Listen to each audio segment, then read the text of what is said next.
Pinstriping. What is it? Is it a dying art or is it still spreading across the world? I've been pinstriping for over 5 years now, but I've never been able to explain to people the history and the power of this art form. Not very many people know that this art form exists.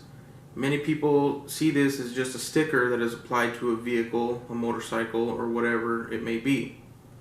What most people don't understand is that pinstriping is all done by hand and it's hand painted with a brush. I'm aiming to educate people in the art of pinstriping. This presentation will cover the history of pinstriping, how pinstriping has evolved into what it has become today, and why it may or may not be a dying art. As mentioned before, there's a misconception that pinstriping is a dying art and that it is automatically generated by our current technology. Like I mentioned before, people think that it is a sticker. So with the origin of pinstriping, according to Andy Lespig, 2016, he explains that line art, known now as pinstriping, was originated 20,000 years ago in ancient French cave paintings. Pictured here is an example of the ancient French cave paintings. You can see here that the lines are really rough, they're not very smooth. That is because back then their brushes were created with their very own hair. They would cut their hair off and attach it to a stick and then create the art to either tell a story or show what was going on in their everyday life. Andy Lespig, 2016, explains that pinstriping can be traced throughout history back prior to the Roman Empire as well. Those designs were embellished in a myriad of objects in their everyday life. They had designs on their horse carriages, their temples, their furniture, stuff like that. Fast forward thousands of years to the early 1900s, everything from buggies, fire engines, safes, salon windows and doors, furniture, and tons of other objects were decorated with pinstripes or other decorative lines. Now that we know a brief history of this art form, what can we say about how it has changed over time? How has pinstriping evolved into what it has become today? In the early 1800s, the Andrew Mack Brush Company created the very first pinstriping brush specifically designed for pinstriping. From that point on, almost every vehicle that came off the production line had a factory painted pinstripe, all painted by hand by a factory worker. Pictured here, you can see what a pinstriping brush looked like back then. They're not much different from what they look like today. However, today there are many more styles of brushes that can be used instead of the one style that they had back then.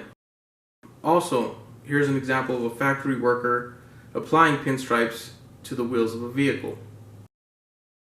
According to Pinstriping by Brock, it wasn't until the 1940s and 50s that pinstriping became more of a custom art rather than just a simple decorative accent. This is what quickly became and was known as the golden era of pinstriping. Kenneth Howard, also known as Von Dutch, is considered the pioneer of modern day pinstriping. You may recognize him by the flying eyeball. That is one of his signature logos that he created most of the time.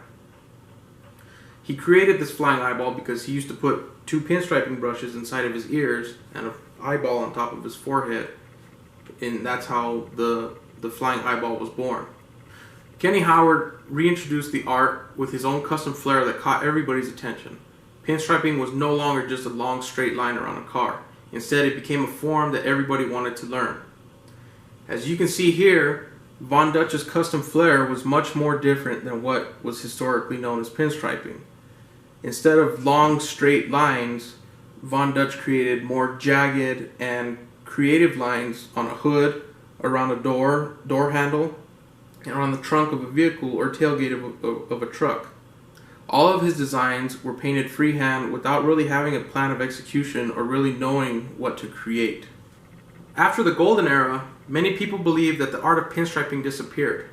So does that mean that pinstriping is a dying art, or does that mean that it died? Over the years, since Von Dutch modernized pinstriping, many different styles have evolved. Many artists added their own flair to the art, and this is how pinstriping blew up because everybody was so fascinated by the various styles of work. As pictured here, you can see the different styles of pinstriping.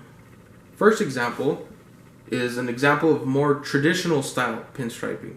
This is to represent Von Dutch's look of the more hot rod style pinstriping. This is known as traditional or dagger pinstriping.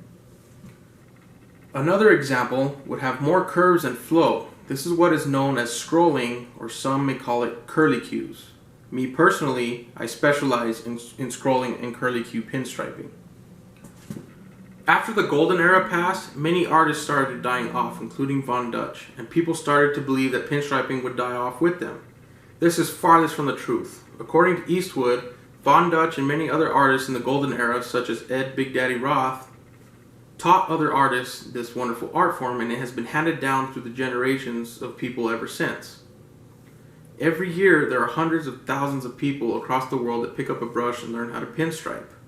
5 years ago, I was one of those people, and I happened to learn from one of the gentlemen that was trained by Von Dutch himself. These people get together quite often to share ideas, learn new techniques, and best of all, pinstripe. Pinstriping has become more of a subculture and a community, rather than an art form. With that being said, is it safe to say that pinstriping has died off, or has it rather grown to be a bigger and better art form? Today we discuss the origins of pinstriping and how it has evolved from being just a decorative art and evolving into a very fast-growing community. Pinstriping is not a dying art form. In fact, every year more and more people begin to learn how to pinstripe. I want to thank you for taking the time and watching this presentation. I hope you enjoyed it. Thank you.